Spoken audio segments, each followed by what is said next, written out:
Hello there, ladies and gentlemen, and welcome to another episode of CookieCast. Today on CookieCast, it's the football podcast. Everybody's here, we're all talking football, which is probably good with the football podcast. We've got games to review, games to preview, and everything football in between. Before we start, please do consider like, share, subscribe, and comment. Drop reviews. Apparently reviews are very good for podcasts. Even if you just click the 5-star and then run away into the night, it does help the podcast and it means a lot to us. Right, let's get started. Here we go. This is CookieCast, the football podcast.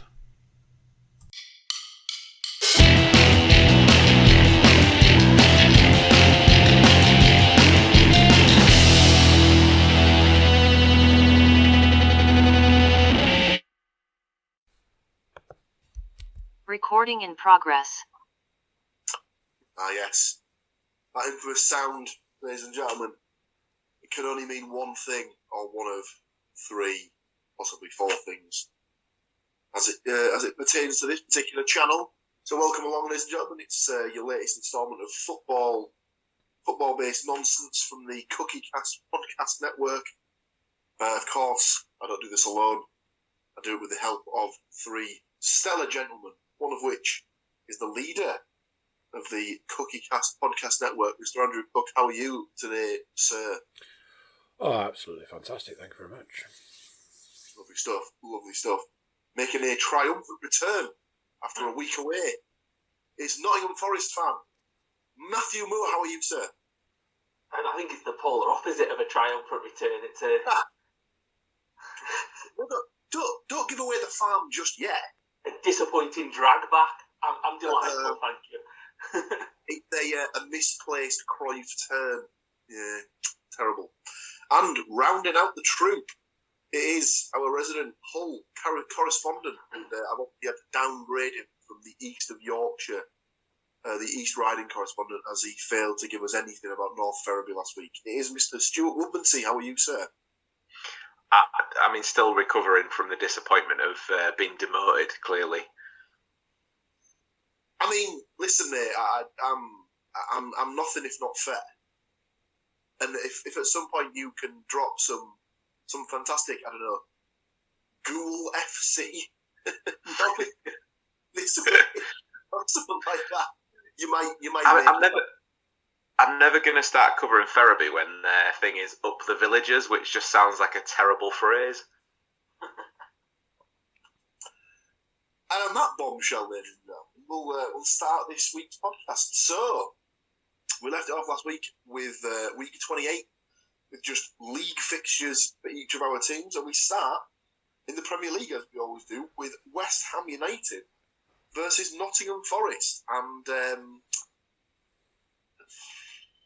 probably the less said about this, the better. Imagine, Mr. Moore. Yeah, it's the usual kind of thing of, are your teams struggling? Have they not scored goals in ages? Send our teams to go and sort that out for you. I don't know. I think it's kind of one of those things where when you listen to the reports from West Ham games and the reports generally from Forest away games, home games as well, it was kind of one of those it was coming kind of thing. Like it was one of those ones where, you know, I think it was, you know, I know Cooper's like, oh, I'm not going to make excuses for the injuries. I'm not going to make excuses for this, that, and the other. But I think you need experienced players and you need a good defence away from home. Sometimes you can get away with it at home, but away from home it just gets punished. And I think the worrying thing is, and we'll get into it in a minute, is that it's very reminiscent of that kind of poor run September time where it was like, oh, we've conceded a goal. Oh, here's 3 more for everybody to enjoy as well, kind of thing. So it kind of goes from that, you know, lose 1-0. I wasn't happy to lose 1-0, but lose 1-0 and come away with not absolutely destroying your goal difference again. But as opposed to kind of what happened, and I think this is the problem, is that you know, kind of by the sound of it, Cooper went chasing the game at 2-0, and that just left them completely wide open. And think, unfortunately, we've kind of joked about, it's a continual joke about how many players Forest have signed, and you see why they've signed so many players now, and they still look short, because, unfortunately, Nico Williams doesn't seem good enough, would be my kind of thing. I think by the sound of like what happened from the game, he was a weak link down the left for West Ham. I don't know. Is it just? Is he? Has he been sort of like taught in the Liverpool mantra of fullbacks need to be attacking, but don't focus on defence too much? Liverpool right backs can't defend for shit. Is the kind of and proceed to get worse at defending, not better at defending. As in, it's your job. It's like turning up to your job and progressively getting worse at your job until the day you leave, as opposed to getting better at your job, which is the kind of idea that it's meant to be. But yeah, so I've kind of waffled on and whinged on and kind of thinking. But yeah, 2 goals from Danny Ings. It's one of those annoying things where you think that was a really good signing in January, and Forest went and got Chris Wood from Newcastle that became permanent after he played 3 times. I mean, when people are like, let's put a clause in the contract to see how long it takes to become permanent. It's like, like we kind of joked about. It's like, oh, did he walk through the door? Oh, he did. Well done. Congratulations, you've kind of thing. You've managed to put on your shirt the right way around. Permanent contract kind of thing. It's there. So yeah. So Danny Ings scored 2, which is a shrewd buy and probably a buy that if they do stay up, it's probably reliant on him staying fit. Declan Rice scored a goal, and old boy Raul, Mikel Antonio got the 4th and final goal. So 4-0 loss. Second trip to London in the past couple of weeks, and the second time we've come away with nothing. Not ideal. One thing I did notice from the coverage that was on Match of the Day was for the first time possibly ever, the stadium was raucous. Like, it was proper, sort of like loud, the support sort of that for West Ham and sort of that. I don't think I've ever heard noise like that. It's like a continuous sort of. Obviously, they were the first team to play at Forest after Forest came back up to the Premiership, and there was like a lot of the City ground was loud. So I don't know whether that antagonised them. There's been a lot of shit spoken between West Ham fans and Forest fans over the past few months or so. So I don't know whether that had anything to do with it, or whether they were just getting behind their manager, which they probably need to do. Yeah, absolutely. So, predictions-wise, Andy, you'll be shocked to hear, was the most optimistic in the crowd and had gone for a 1-0 Forest win. No points there. I had gone for a 1-1 draw with Scarpa to score for Forest and Antonio to score for West Ham. So no points for the result, but I do get a point for the goal scorer. Both Stu and Matt had gone for 1-0 wins. Stu had gone for Bowen to score the goal, so just gets the point for the result. Matt had gone for 1-0 Antonio, so gets himself 2 points for that one. So Andy had to score, myself and Stu on 1 point. Matt takes an early lead with 2 points. Our second away game of the week takes us down to the Championship and over to, technically, Mr. Cup's old stomping grounds of Bristol, obviously, where Bristol City took on Hull City. This one didn't really sort of come to life until about the 70th minute, did it, Mr. Woodmansey? Not if you're a television or radio executive that seemingly would just like to spend the entire afternoon rimming all of Bristol City. So, according to the TV and the radio, Hull did nothing in this game at all. In fact, the ITV highlights that were shown on the EFL programme had 0 Hull City possession, which was not a lot of fun. However, if you have a little look at the statistics, Hull had 51% possession to Bristol's 49. Bristol had 10 shots. Hull had 11. I mean, 3 of theirs were on target to Hull's 1, so I'll give them that. But it wasn't like the game was completely Bristol's, but yet, seemingly, that's what people were led to believe. But yeah, nothing really much happened in the danger area for either side until, as Paul alluded to, the 70th minute, where Cyrus Christie had the ball smashed at him from about 2 yards away, and his natural reaction was to move his arm up from his side, and it just happened to high-five the ball on its way past. It was a little bit harsh because it was very close, and had he kept his hand down, it wouldn't have happened. But it's one of the, if it gets given for your team, you're probably quite happy about it. But unfortunately, it did go against, and Naki Wells stepped up to score the penalty, which decided the game ultimately. What I did notice on the coverage, I'd agree with that. The penalty decision was potentially harsh, but the fact that he had his arm out where he did basically sort of made the referee's mind up for him, I feel. I think when you saw it like front on, it came to him very quickly, and it looked like he was trying to draw his hand up to like his stomach. But then as soon as you seen it from the side angle, he can't. Like you say, the ref, it wouldn't have much choice really. I don't think he'll have spent all the time writing the report defending that if he didn't give it, whereas he's probably spent all the time writing why he has given it. The other way, it's sort of 6-1 and half dozen of another. But if we're going to take a positive from it, I think I mentioned last week that Amon Traore was back in training full time, and he played in the reserves and the under 21s games. We actually made it on for the last 15 minutes or so, including injury time. So he's back in contention now for the first time since signing for us last summer. So fingers crossed he gets a bit of a run at it and see if we can effectively get the player that we signed last summer now. Yeah, fingers crossed. Right then, so with this one, prediction-wise, you'll be shocked to hear that Andy was the most optimistic on this one and had gone for a 1-0 away win. Sadly, no points there. Both myself and Mr. Moore had gone for 1-1 draws. I had Mehmeti and Ibowe to score.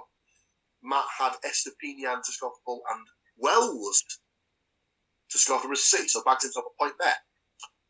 Mr. Woodmansey, though, obviously had his Nostradamus hat on for the week, had gone for a 1-0 Bristol City win. Didn't get the goal scorer, though, he did have Scott, so just gave himself 2 points.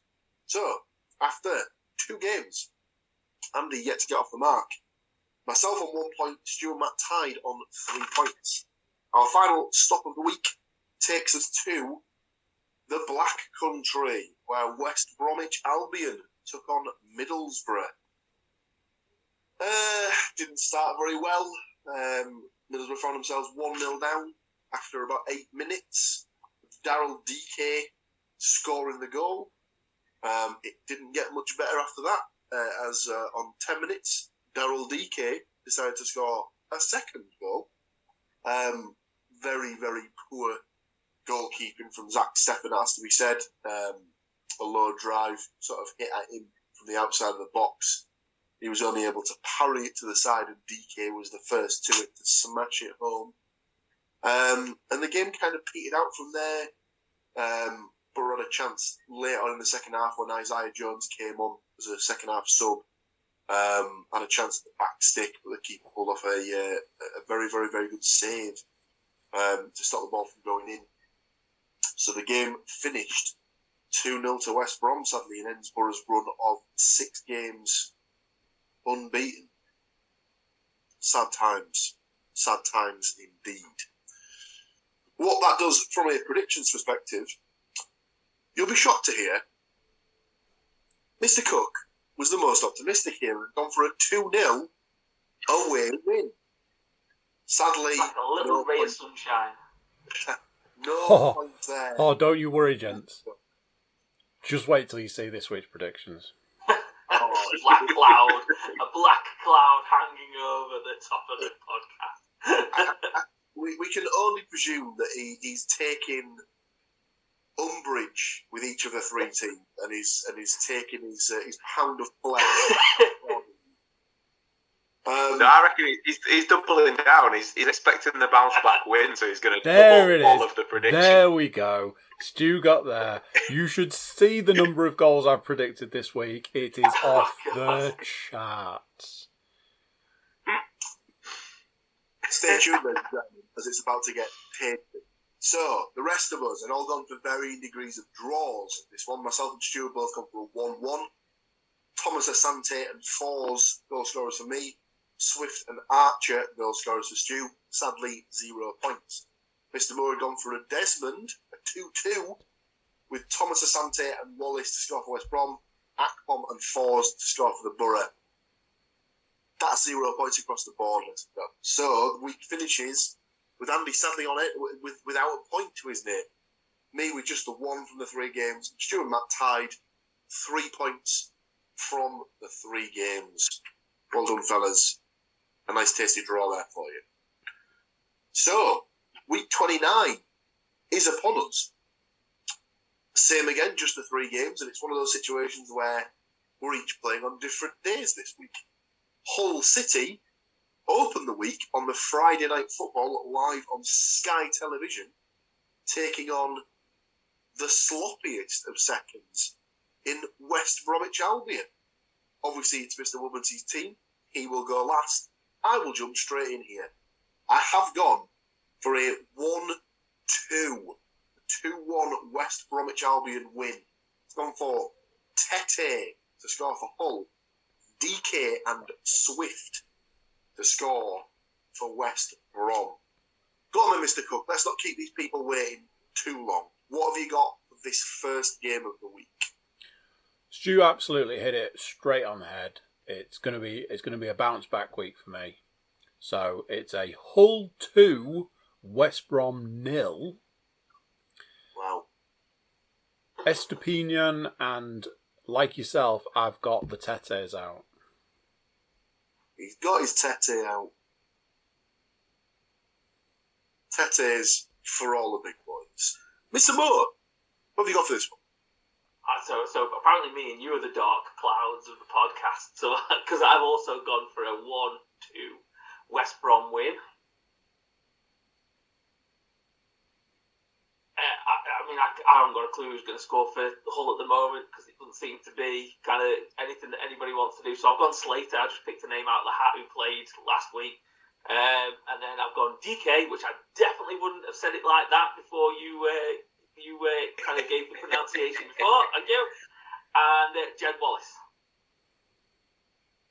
Just for those who like to keep score at home, DK is spelled D-I-K-E.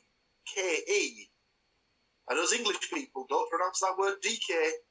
Anyway, Hull fan, Mr. Woodmansey, what have you got for this one? Did I hear somebody requesting that cloud? Because I've gone for Hull City 0, West Bromwich Albion 3. Oh dear. Oh DK. Yep. So, well, you can stick him on the list because he's first up. Yeah. And then, as soon as I picked him to score against your lot and he never did, I've gone for Swift.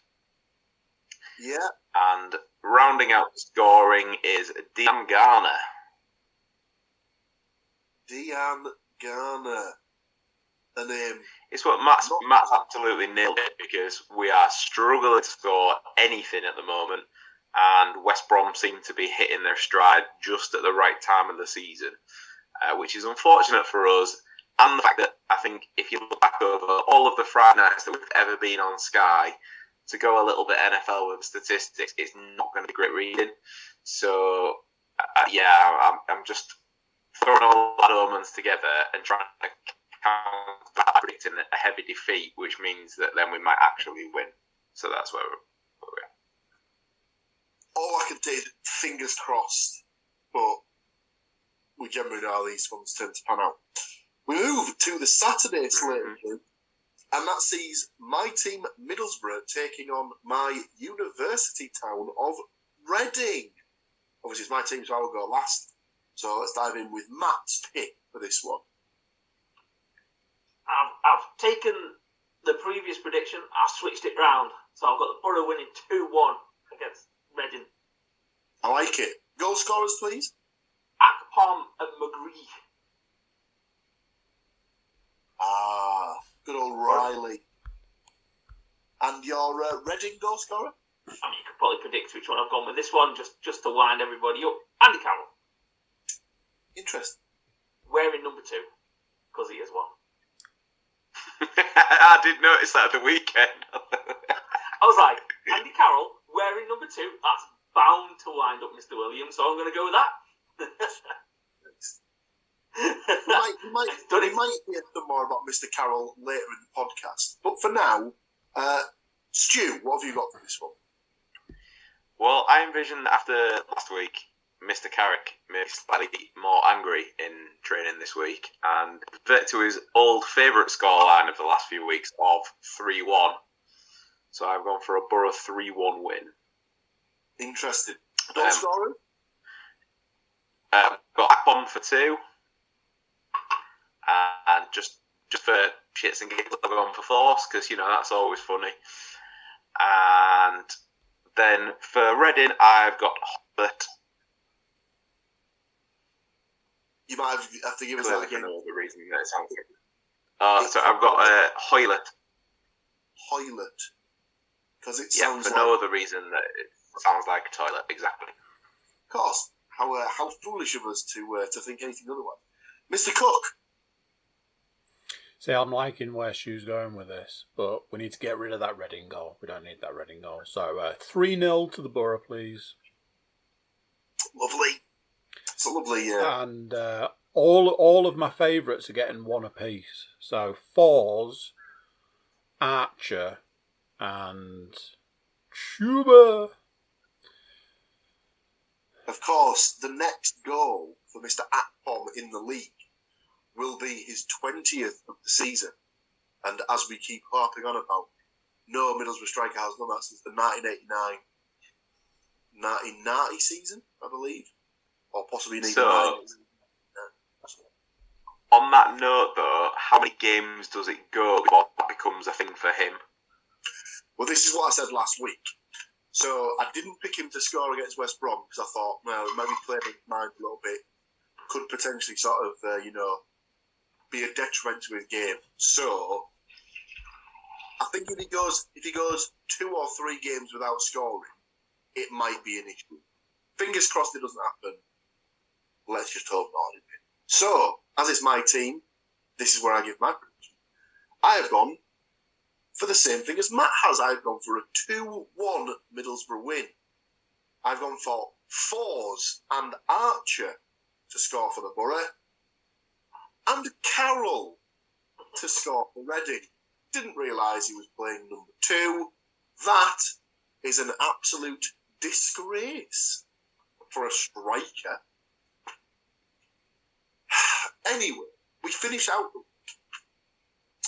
with Nottingham Forest taking on Everton on Super Sunday. And this one again, very much in the same way that Hull will be on the Sky Telebox. I'll just jump in here. I've gone for a 2-0 Forest home win. Goals each for Johnson and Gibbs-White. Stu, what have you got for this one? Well, I tried to channel my inner Matthew Moore last week by knowing that they'd taken a point off and would probably do all sorts of Forest things and lose to West Ham. I tried my hardest to channel my inner Matthew once again, and I think that a draw is no good to anybody, so therefore it's going to be a draw. So I've got 1-1. I've got Gibbs-White for Forest and Anana for Everton.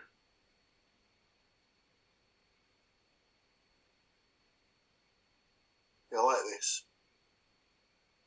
Brings the hard-hitting journalism to the podcast. Mr. Cook, what What do you got for this? 2-0 Forest. Yeah. Johnson and Gibbs White. Oh, so we have double down duty there. Two of us on exactly the same score. And scorers, no less. Right then, for the final prediction of the this week podcast, Mr. Moore, how's this one going to happen? Oh, I forgot this is Daichi going back to his club, innit? All the games he played for Forest. I'm not sure whether he even ever played. I don't think he ever played for Forest, though. Oh, man. I'm putting a prediction down, and then the more I've thought about it, I don't think it's right. I've put 1-1 down. Okay. I've got Gibbs White and McNeil, but it's more likely to be a 0-0 or a 0-1 to Everton. I think it's going to be very, very cagey. Would you like me to put down 1-1 with those? Yeah, we'll stick with 1-1 with Gibbs White and McNeil. Gibbs White. Dwight. But yeah. I wouldn't be paying my Sky subscription to watch this on Sunday. Yeah, it's not one for the purists. Let's put it that way. It's very much smacks of a Burnley versus Reading selection made when they were in the Premier League and stuff like that. We know what old Shawnee boy's going to do. He's going to come back and sit back and play for hopefully a 1-0 win, and Forest are going to probably do the same. Hopefully, not get drawn into it, and then we'll go from there. But yeah. There you go. There's your roundup of the previous week and your predictions for the next week. Done and dusted. Obviously, just before we finish, over the course of the weekend, obviously, or the course of last week, sorry, John Motson sadly passed away. Obviously, was a big part of pretty much anyone of our sort of age group, and more than likely the generation before's footballing life. Was definitely the commentary to many an FA Cup final, a World Cup or European Championships. Obviously synonymous with his sheepskin coat, and obviously he'll be sadly missed in the football world. Just a one right in the childhood, that one. Sadly, did you see at the weekend at the Carabao Cup final, they'd left the commentary position empty with sheepskin coat on the back of the seat and a little, I don't know what they're called, but one of the microphones they push right to the tash, with Motty on it, with it on a bit of tape, and then I thought that was a lovely thing to do, and it was only right that a piece of him could be there to see Newcastle lift absolutely nothing. So perfect. Yes, unfortunately, we don't have enough time to go into the sad demise that was Newcastle not being able to break their long streak without having a trophy that we're all just devastated about. I mean, I know for one that I didn't sleep a wink that Sunday night, mainly because the party just indicated that I had to keep going throughout the evening. But always such a shame when such a massive club can't get over the hump of winning a trophy, and so it's still my boys that are the last North East team to win a trophy in the last 50 years. But who's keeping count?